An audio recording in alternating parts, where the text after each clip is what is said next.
Hi, everybody. Welcome to IS 350 Sports and International Affairs. My name is Bill L. Smith. I'm the director of the Martin Institute and Program in International Studies here at the University of Idaho. And I've been with the Institute for almost 20 years.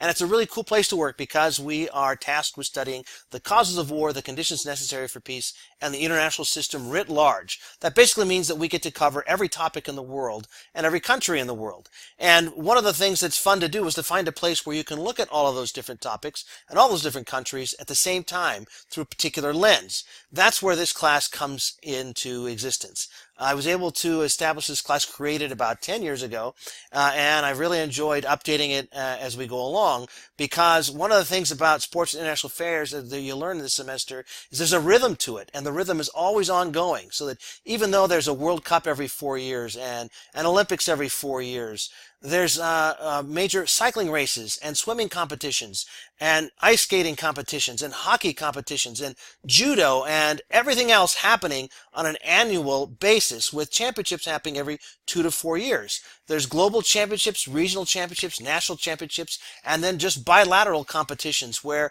all kinds of opportunities exist for countries to come together, and their ideologies, their personalities, their political interests, etc., all are magnified when the sporting competitions happen. What I'm going to do in this conversation, it's about 15 minutes long, is give you sort of an insight into the genesis of this class for me, then lay out what the class will look like for you, and set up the first initial activity. One of the things I want to stress today and later on is that even though this is an online class, I hope, I stress, I request that you'll be in touch with me. My office is in the administration building. I've given you my home phone number and my office phone number on the syllabus. You got my email. I should be contactable. So please don't wait until something's gone wrong or you have an issue or a question that you desperately need fixed. Be in touch, and we'll be able to sort of create that relationship we might have otherwise built in an in-class environment. Let's move on then to the genesis of this class. Why this class? I think the biggest reason for why this class is that my earliest memories are of sporting events in the context of the Cold War. So the Cold War was that peculiar conflict primarily between the United States and its allies and the Soviet Union and its allies that stretched from the end of World War II until roughly around 1990. And this was a thing that existed on multiple fronts. It was an economic conflict. It was a political conflict. It was a conflict when we had medical conversations or agricultural meetings, or engineers got together, and all of them, when the Soviet and American contingents got together, there was an attempt both to outshine the other and then to prove through being better than the other that their regimes, their ideology, their approaches to life, economics, politics, society, etc., were better and more justified than the other. And because of the rhythm of international sport, one of the things that came up all the time was this conflict of the Cold War that's manifested through sport. And as we'll see as we go throughout the course of the semester, there's an ongoing attempt, not just by these two countries. This is just why I got into the combination of the two topics, but through all kinds of countries, to use sports to show that their approach to living life, to governing, etc., has validity because their teams win. Now, that may not yet make sense. It may seem silly that a victory, for example, in this hockey game that there's a picture of here on the left, the Miracle on Ice game in the Winter Olympics in 1980, that showed that the United States was better than the Soviet Union. But we believed it. I was 12 years old when the hockey game took place. I wasn't really into hockey. I lived in Southern California before the NHL had expanded and moved around. There was a team in Los Angeles, but it was poorly attended and not a lot of people really cared. But everyone I knew and everyone my family knew in other parts of the country, they cared about this game because we beat the Soviets and it mattered, and we were better than the Soviets. There's additional context of this game we'll talk about later in the semester. But essentially what you have is this. In the Cold War, when we met, it mattered. And so this coalesces for me in 1980, but I knew it before and I knew it after. And so I continue to see these things even long after the Cold War as we go along. Now, there are some advantages and disadvantages to the way sports are consumed now. And I will start with now, with is both an advantage for me as a soccer fan. I'm a big soccer fan, and I have been for most of my life, which was a lonely life in the 1980s.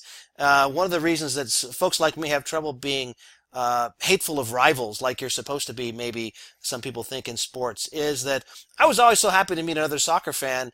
It was more like meeting a long-lost relative than it was someone who might be rooting for another team. There just weren't enough of us to go around.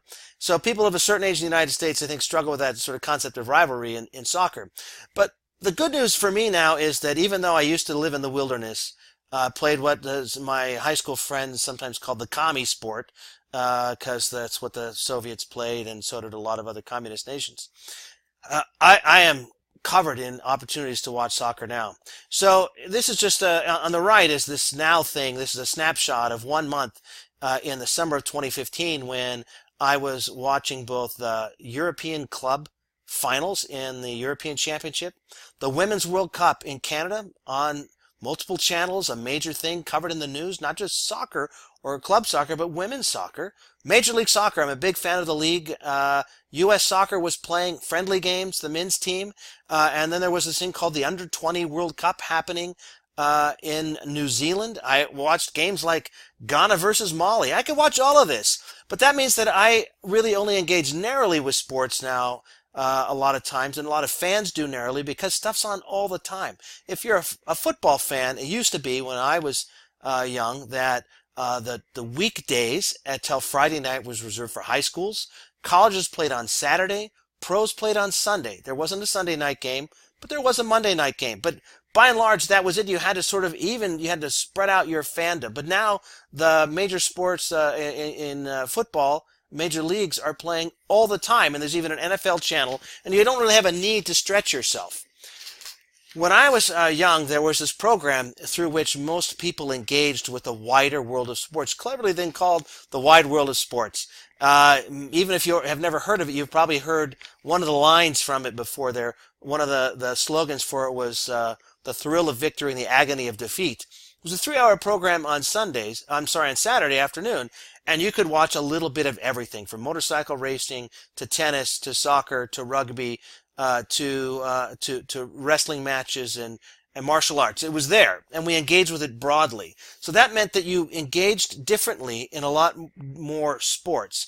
That's an advantage I have also in the genesis of this course, is I saw competition differently. I saw countries athletes coming together differently than I might today, where this class might have just been soccer and international affairs and be a lot narrower and not as useful to you.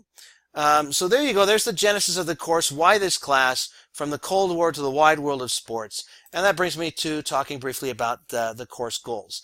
We're looking at these 3 things, and I want to emphasize the patterns. These 3 things should be what you're able to explain at the end of the semester. How countries act and interact with each other through sports, the main venues in which it takes place, and how this plays into the international realm. So what I want to emphasize is that's the main takeaway, that 25 years from now, if you think of this class, you should be able to remember the patterns and see the patterns continuing to exist in your life, because they will be. The specific examples will help you get an A, but if you understand the examples but not the context, you won't get an A. You got to understand the patterns, the answer to these 3 general questions, and then supplement those with the specific examples.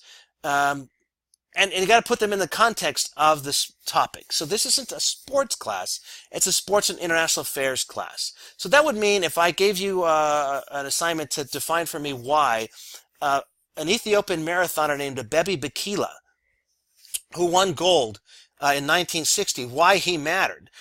What a lot of people do in that is they say, oh, this guy was an African athlete who won the marathon while running barefoot. Okay, that's true.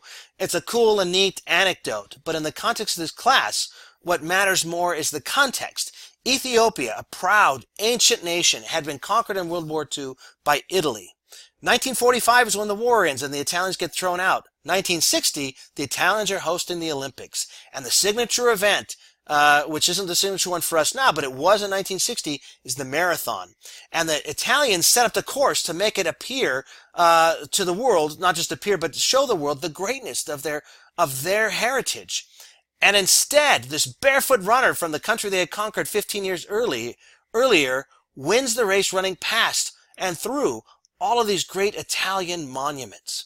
That's supposed to be a testament to their greatness, and he flips the narrative on the head. Cool that he's barefoot, cool that he's African, all that stuff's neat. That he's Ethiopian, and he's in the country that had conquered his, and he does that achievement, that's the context of the class. You have to understand how that matters. Okay, so those are the course goals and the way we'll look at it. There's an approach here. We've got the units focused on patterns supplemented by specifics. Short lectures about 15 minutes long. Combination of scholarly articles and stuff on Sports Illustrated. Sports Illustrated has some great long-form journalism that'll really matter to this class, and a few blogs that will represent some stuff we need. There'll be a YouTube component called bonus bits. These are videos that are either don't have a lot of context because you're supposed to understand from the reading and from the lecture how it fits together, or they're longer form, shorter documentaries, 15 to 25 minutes or so. There's also documentaries you'll be watching in conjunction with this class. You'll be responsible for them on your own. There'll be a final activity that are tied to them.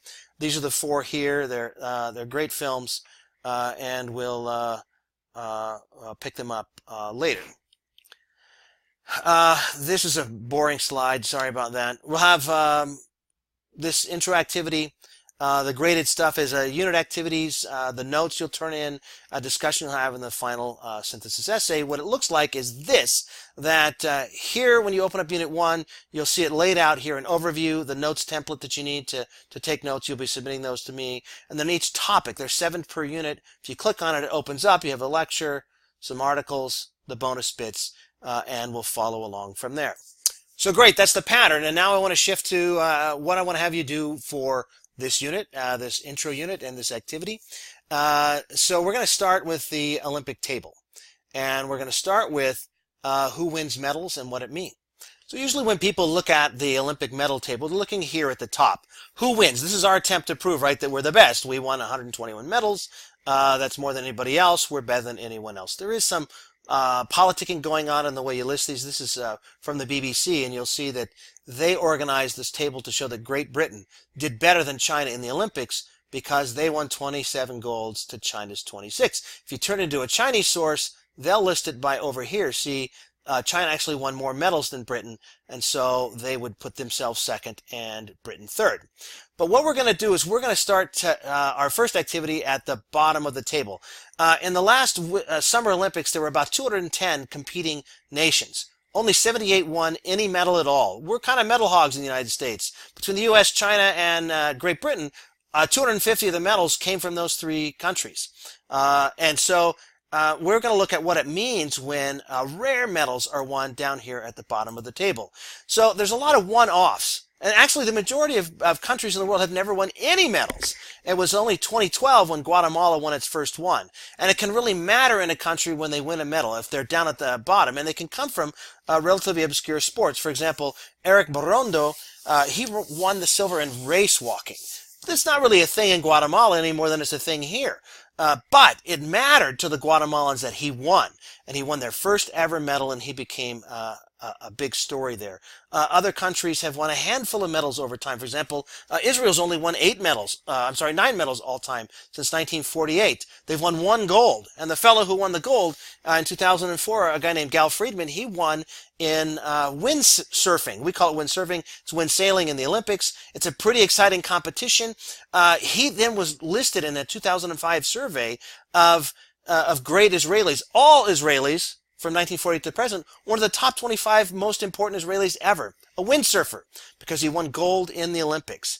So what I'm going to have you do is click into the My Groups section here of the course space, and then find, you're going to be assigned, sorry, you're going to go back here, you'll be assigned a country from the 2016 Olympics who won 1 sport. So one medal.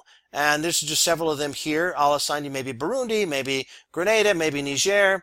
And what your job then will be is to look up what it meant to the country and how they were received after they won that medal. Maybe you'll be assigned Fiji. Fiji won its first ever medal of gold in sevens rugby. Really big deal in the islands. You will tell us what that meant. So you'll introduce yourself. You'll tell us the country, a little bit about the sport that they won it in and what they won. And away we'll go. That'll be a competition to talk about how rare and precious a thing it is and what it means to countries. So, to wrap up, you should contact me. You should participate in the introductory activity and share some conversations with folks.